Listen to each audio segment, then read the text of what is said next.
Bonjour à tous, c'est Atlas 510. J'ai le plaisir aujourd'hui de vous retrouver pour une nouvelle vidéo et comme vous pouvez le voir, c'est la première vidéo en facecam de la chaîne. La chaîne approchant les 400 abonnés, je me suis dit qu'il était grand temps de sauter le pas. C'est pas un exercice sur lequel je suis trop habitué, j'ai plus l'habitude de vous présenter les cartes plutôt que mon visage. Mais en tout cas, aujourd'hui c'est chose faite et j'espère que ce nouveau contenu vous plaira. Aujourd'hui, on part sur la présentation de mon deck profile Dragon Link. Comme je vous l'avais expliqué lors de la dernière vidéo, c'est un peu le deck avec lequel j'ai repris plaisir à jouer ces temps-ci. Il y a énormément de lignes de play, énormément de façons de jouer. Et aujourd'hui, je compte bien vous présenter la première version du deck. Ça va faire un mois que je travaille dessus. Alors, c'est pas la version la plus optimale. De toute façon, toutes les versions qui vont sortir, on va dire, seront des versions budget, parce que je ne compte pas jouer les bestiales. En tout cas, pas tout de suite. Le package de Lubellion et de tous les autres coûte encore environ une centaine d'euros. Donc, pour l'instant, c'est hors budget pour moi.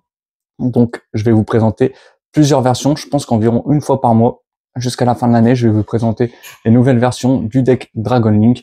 Donc, comme je vous l'ai dit, comme vous connaissez, vu que vous suivez la chaîne, je joue d'abord les decks de façon budget pour vraiment bien apprendre à les jouer et à voir ce qu'ils peuvent faire pour apprendre les mécaniques. Et après, je les améliore au fur et à mesure. Donc, c'est exactement ce qu'on va faire avec Dragon Link. On l'avait fait avec Salamandre, avec Orcust, avec Rika, même si Rika, j'ai fait que 2 vidéos dessus parce que j'ai vite abandonné le deck. Aujourd'hui, on part sur Dragon Link jusqu'à la fin de l'année. Voilà, donc on se retrouve tout de suite pour la présentation de mon deck profile. Pour la présentation de mon deck profile, on va commencer par le main deck. Nous allons déjà commencer par jouer 3 traceurs, qui est le meilleur des roquettes, qui nous permet de cibler une carte face recto que l'on contrôle, de la détruire, et si on le fait, d'invoquer spécialement un monstre roquette depuis notre deck. C'est vraiment très très fort. Derrière, on va jouer le petit rechargeur roquette. Il nous fallait absolument un monstre roquette dragon de niveau 4, non synthoniseur, très important pour pouvoir sortir nos synchros du deck. Derrière, on va avoir un petit calibre roquette, donc une carte aussi importante, qui est synthoniseur, elle aussi, et surtout qui permet de s'invoquer SP dans une zone lien d'un lien ténèbres, pardon. Derrière, la petite roquette qui permet, si elle est invoquée norme, de réinvoquer un monstre de minimum niveau 5 depuis notre cimetière et de l'invoquer spécialement en position de défense, mais ses effets sont annulés, et il sera détruit durant la end phase. Donc, derrière, on va jouer un petit dragon absoluteur, donc qui, elle, nous permet, c'est la carte qu'on va chercher à envoyer depuis le deck au cimetière, donc par tous les moyens possibles qu'on a dans le deck, car elle nous permet d'aller tuto un monstre roquette et de l'ajouter à notre main. Donc voilà pour en gros le corps du deck roquette. Derrière, ça c'est un choix personnel, c'est parce que je voulais absolument jouer le dragon émeute charge Borel, du coup le dragon double disrupteur et forcément la magie rituelle. Donc le dragon émeute charge Borel, je vais vous le dire parce que c'est une carte qui est peu commune, on la voit pas souvent. Donc vous pouvez invoquer rituellement cette carte avec interverrouillage lourd. Lorsque votre adversaire invoque spécialement un ou plusieurs monstres en effet rapide, vous pouvez annuler l'invocation spéciale et si vous faites détruisez les monstres, vous détruisez cette carte ou un monstre roquette que vous contrôlez. Si cette carte est dans votre cimetière, vous pouvez cibler un monstre Borel ou roquette dans votre cimetière, détruisez une carte que vous contrôlez ou dans votre main. Et si vous le faites, ajoutez la cible à la main. Vous pouvez utiliser chaque effet de dragon émeute charge Borel qu'une fois par tour. Donc c'était vraiment mon but, c'est d'avoir la Link 5 que je vous présenterai après, le dragon, le boss monster, c'est le dragon phare Borel. Cette carte sur le terrain, une entrape en main et généralement une imperme ou un assaut solennel ou ce genre de petite carte en go first. Mais malheureusement pour le sortir, c'est trop coûteux en ressources. Ça demande de vraiment vider sa main et après vu que c'est un peu short pour activer son effet, il nous demande de détruire une carte. Donc si on le détruit, c'est trop coûteux en ressources pour pouvoir le faire à chaque fois. C'était une bonne idée sur le papier, mais finalement c'est pas top. Derrière le dragon double disrupteur, c'était simple aussi, c'est pareil, c'est la deuxième meilleure carte à avoir à envoyer depuis le deck au cimetière pour pouvoir aller chercher l'interverrouillage lourd. Donc d'autant plus qu'on n'a pas de moyen de l'ajouter du deck à la main facilement, donc soit en la piochant et comme vous voyez on joue que x1, ou sinon il faut aller le chercher avec d'autres monstres que je vous expliquerai derrière. Donc franchement c'était une bonne idée sur le papier, mais dans la deuxième version je l'ai vite retiré. Donc voilà pour le corps roquette. Derrière on va jouer 3 dragons de métal noir, un dragon sombre métallique aux yeux rouges et un dragon noir météore aux yeux rouges. Donc ça c'est le petit package. Donc honnêtement, dragon de métal noir, c'est l'une des meilleures normes du deck. Vous allez voir, il y a 2 cartes qu'il faut absolument normes. c'est trop facile. On fait une link 1, on l'envoie au cimetière. Son effet, on peut aller tuto à un monstre aux yeux rouges. Donc, on va chercher le dragon métallique aux yeux sombres. Après, on l'invoque en bannissant une carte depuis le terrain, donc notre link. Et après, on peut réinvoquer le dragon de métal aux yeux noirs, refaire une link 2 et aller chercher le dragon noir aux yeux rouges. Donc, très très bonne carte. Donc lui, je le joue parce qu'il me fallait absolument un monstre de niveau 6, étant donné que je ne joue pas les bestiales, pour pouvoir sortir derrière la synchro Dispater, qui est vraiment trop forte. En plus, ça tombait bien car je l'avais et que j'ai pu, je l'avais pas, mais j'ai pu la récupérer pour pas trop cher. Donc honnêtement, un très bon petit package, 5 cartes. Ça fait rentrer 2 briques dans le deck. Encore celle-là, c'est pas vraiment une brique, mais vraiment celle-là. Celle-là, on veut pas l'avoir en main, on veut la laisser dans le deck. Donc étant donné qu'on joue à 45 cartes, on l'a pas souvent en main, mais quand on l'a, franchement, c'est compliqué. Donc voilà pour le petit package yeux rouges que je trouve vraiment très très fort. Derrière, on va passer donc un petit Lévianir. Franchement, celle-là, il est trop efficace. Donc généralement, je le fais surtout en Go 2 pour pouvoir détruire 2 cartes. C'est vraiment trop fort. Généralement, quand je peux le sortir en Go First, j'essaye de me débrouiller pour bannir uniquement des monstres ténèbres et mélanger une carte depuis la main d'adversaire dans son deck. Comme ça, il démarre avec une carte en moins. Mais généralement, j'essaie souvent de le faire en Go second. Donc derrière 2 dragons noirs et front serpent. Donc ceux-là, ils ont été mis à 2 à la prochaine banlist. Franchement, ça nous fait un CA de fou. C'est un extender. C'est vraiment 2 cartes qui sont super. Si j'arrive à avoir un dragon de métal noir et que j'ai le dragon de lumière, je suis sûr que j'ai mon full board presque dans ma main. C'est vraiment trop fort. Derrière, on va jouer le deuxième meilleur norme du deck, pardon. Donc le Seifert qui fait trop d'avantages, qui nous permet donc pardon, je vais vous lire son effet parce que sinon je vais pas réussir à vous l'expliquer correctement. Vous pouvez envoyer un nombre de votre choix de monstres dragons depuis votre main et au terrain face recto au cimetière. Ajoutez un monstre dragon depuis votre deck à votre main dont le niveau est égal à la somme des niveaux d'origine de ces monstres envoyés au cimetière. Vous pouvez bannir cette carte depuis votre cimetière, puis cibler un monstre lumière ou ténèbres dragon de niveau 8 dans votre cimetière, ajoutez-le à votre main. Donc ça aurait été, à la base, c'était très pratique pour pouvoir sacrifier le dragon double disrupteur. Je vais vous le mettre là pour pouvoir aller tuto le petit rituel. Mais malheureusement, ça devient presque du miracle. Vu qu'on les joue qu'en x1, ça devient presque du miracle d'avoir ces 2 cartes-là en main. Si on les avait avec Seifert, franchement, c'était gratuit et ça sortait un board. Mais je sais pas, peut-être sur 10 games que j'ai fait sur Master Duel, j'ai dû réussir à la sortir une seule fois la combo. Donc vraiment pas très rentable du tout. Mais en tout cas, ça c'est des super cartes. C'est aussi un très bon starter. Ça peut être aussi un très bon extender si on a dans la main qu'on arrive à l'invoquer SP. Donc vraiment une carte vraiment très forte qu'on veut absolument, que ce soit le dragon noir de niveau 1 ou le Seifert. Franchement, si on a ces cartes-là et qu'on se fait pas negate, c'est vraiment tout bénef. Derrière, on va passer au magie et piège. Donc j'en jouais dans cette version-là, j'en jouais quelques-unes. Je dis en jouer parce que c'est la première version et à l'heure qu'il est, j'en ai déjà testé 3 autres, donc que je compte bien vous présenter.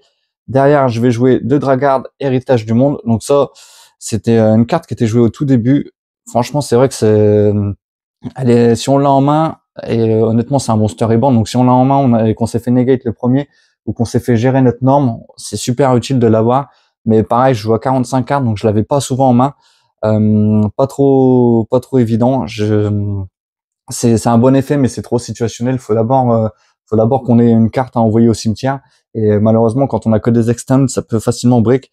Derrière, 2 sanctuaires du dragon. Donc pour envoyer notre absoluteur et pour envoyer notre double disrupteur au cimetière. Donc voilà pourquoi je joue. Dans la combo du deck que je vous présenterai, on peut l'envoyer avec le ravin des dragons que je vais vous présenter, qu'on arrive pareil à avoir très facilement. Donc celle-là, on est obligé de passer par cette carte-là. C'est trop fort. Envoyer, si on arrive à le faire, on va le tuto avec Romulus qu'on joue dans l'extra deck que je vais vous présenter après. Mais envoyer un monstre de type dragon depuis votre deck au cimetière, ça c'est juste gratuit. Si on arrive à faire cette link 2, à faire l'effet du ravin des dragons, pardon, on peut envoyer notre absoluteur ou nos disrupteurs depuis le deck au cimetière, faire leur effet, et puis après ça y est, c'est parti, la loupe est lancée. Donc vraiment trop fort le ravin des dragons. Derrière, le lancement de secteur boot, donc je joue 2 terrains. Celle-là, on va la chercher avec le dragon attaquant que vous connaissez, que je vous présenterai dans l'extra deck juste après. Son effet est vraiment très très fort. Elle nous permet d'invoquer spécialement max 2 monstres roquettes de noms différents depuis votre main en position de défense. Donc il faut vraiment qu'on essaye de garder les monstres roquettes le plus longtemps possible en main. C'est pour ça que je vous ai dit le traceur était une bonne norme, mais pas forcément la plus optimisée. On veut le garder en main.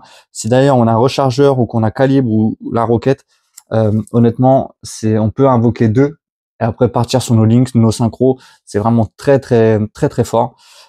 Mais il faut qu'on arrive à les garder en main ou même en go second. Enfin pas en go second, pardon. Quand la partie dure un peu en grain game, cette carte elle est vraiment terrible parce que si notre adversaire contrôle plus de monde que nous, invoquez spécialement un nombre de monstres roquettes de noms différents depuis votre cimetière en position de défense. Généralement, quand les combos sont passés, on arrive facilement à en avoir 2 ou 3. Donc si on a gardé le terrain et qu'on a réussi à survivre, honnêtement, c'est vraiment très très fort. Derrière, un petit espace de chaos, cette carte elle est limitée. En un seul exemplaire, c'est pas pour rien. Quand on l'a, c'est vraiment très très fort. On va chercher notre cipher et après on peut avec notre effron serpent ou avec l'autre, pardon, je vais jamais réussi à le destruire, pardon. C'est trop trop fort. Donc honnêtement, je comprends qu'elle soit limitée. Derrière, 3 lancements rapides. Donc forcément, ça c'est pareil, c'est une carte qui est free extend. Invoquer spécialement un monstre roquette depuis votre deck, mais il ne peut pas attaquer aussi détruisez-le durant une phase. Donc pareil, c'est un extend, ça nous permet d'aller chercher nos loops. C'est quand on l'a en main, qu'on a un roquette, qu'on a un bon starter, qu'on se le fait pas negate, bah là écoutez c'est full board. Et là ça devient très compliqué à gérer pour l'adversaire. Donc voilà pour toutes les petites magies que je joue. Vous verrez que dans la version 2 que je vous présenterai, je pense dans un mois, vous verrez que les rations ont quelque peu changé. Derrière, on va passer au N-Trap. Donc 3 Nibiru. Après, attention, c'est des N-Trap, on va dire budget, c'est les plus classiques. C'est celles qui, pour moi, sont les plus impactantes en ce moment. Après, bien sûr, il y a les Fuvalos, il y a ce genre de cartes. Mais malheureusement, j'essaie de le garder budget et je ne les possède pas, tout simplement. Donc oui, il y aurait d'autres end-tab beaucoup plus impactantes pour la méta. Mais en tout cas, je trouve que ça fait déjà bien le café, toutes ces cartes-là. 3 Imperm, 3 Illusionniste d'effet et 3 Floraison de cendre. Donc ça nous fait quand même un petit package de 12 end-trap. On arrive souvent à en avoir une en main.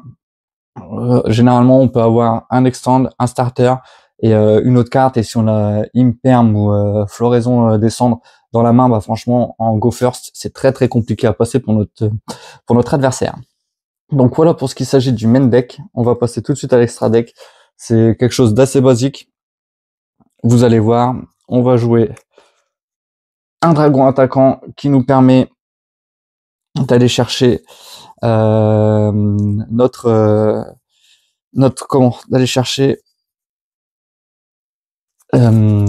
chercher notre terrain. Je suis en train de me rendre compte dans mon extra deck malheureusement qu'il me manque un LP, pardon. Je vais en train de regarder. Hop, voilà, pardon, je l'avais laissé dans la deckbox, donc pardon, c'est pas LP en plus, LP est banni, c'est Pisti que je joue en Link 1, donc pareil, ça ces cartes-là, elles font partie intégrante du combo. Derrière, on va avoir le petit Romulus, donc le but étant à un moment donné d'avoir Romulus et Pisti comme ceci pour pouvoir faire l'effet de Pisti. En plus, si on a invoqué un monstre lien dragon dans une zone pointée par le chevalier dragonité, on peut spé un dragon depuis notre main. Donc généralement, on va spé le dragon météore et après partir sur une synchro 10. Donc vraiment très très fort. Voilà la Link 2 pour moi la plus importante du deck, enfin l'une des plus importantes. La Quadroborel qui peut aussi nous servir quand on a un peu brique ou qu'on n'a pas ce qu'il faut dans notre main. C'est une carte qui est très très forte. Le saut hiératique des sphères divines en Link 2. Cette carte-là, c'est quand on n'arrive pas à faire le full board, qu'on s'est fait negate, on la laisse. Franchement, c'est une très très bonne carte. Elle permet de renvoyer un monstre de l'adversaire en envoyant un monstre dragon que l'on contrôle ou depuis notre main, de le renvoyer dans la main adverse de l'adversaire. Donc vraiment très très fort.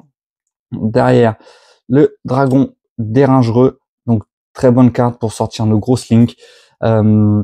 Elle nous permet une fois par tour durant la end phase de votre adversaire, vous pouvez cibler un monstre en position d'attaque contrôlé par votre adversaire qui n'a pas déclaré d'attaque ce tour, détruisez-le et si vous le faites, infligez des dommages à votre adversaire égaux à l'attaque d'origine du monstre.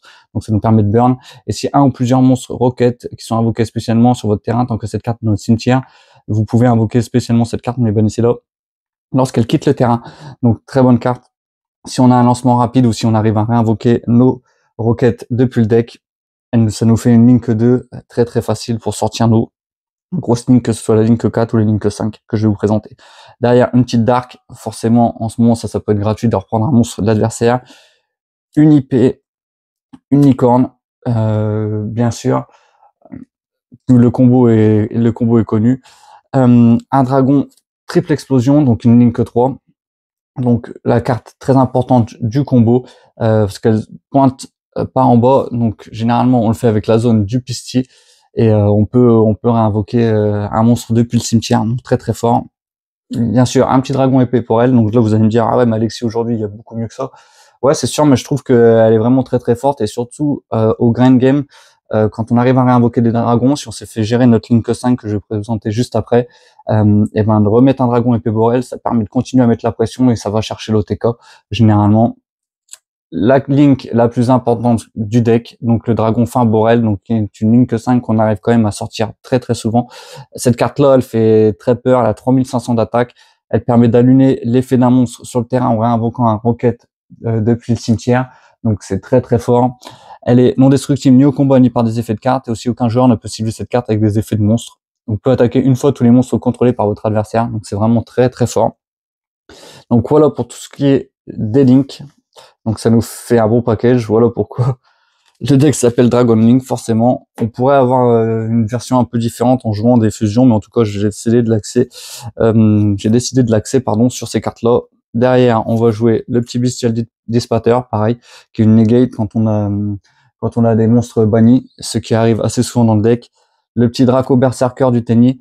Donc généralement, le board final, c'est quand on a vraiment beaucoup de chance, c'est la Link 5, le Dispater et le Draco Berserker. Sinon généralement, c'est soit le Bestial ou soit le Draco Berserker qui est sur le terrain. Et honnêtement, je trouve ça déjà très très fort. Plus une Entrap, une Imperm ou une hache dans la main, franchement c'est très très fort. Cette carte là, dès qu'un effet de monstre est activé, on peut activer son effet, la bannir. C'est pareil, c'est une grosse machine à OTK aussi, donc on va pas s'en priver. Et bien sûr c'est un monstre ténèbres, il fallait se trouver des synchros ténèbres parce que pas mal de cartes roquettes nous bloquent en invocation des monstres ténèbres depuis l'Extra Deck. Donc franchement très très bonne carte, et d'autant plus qu'on peut plus jouer le dragon sauvage Borel.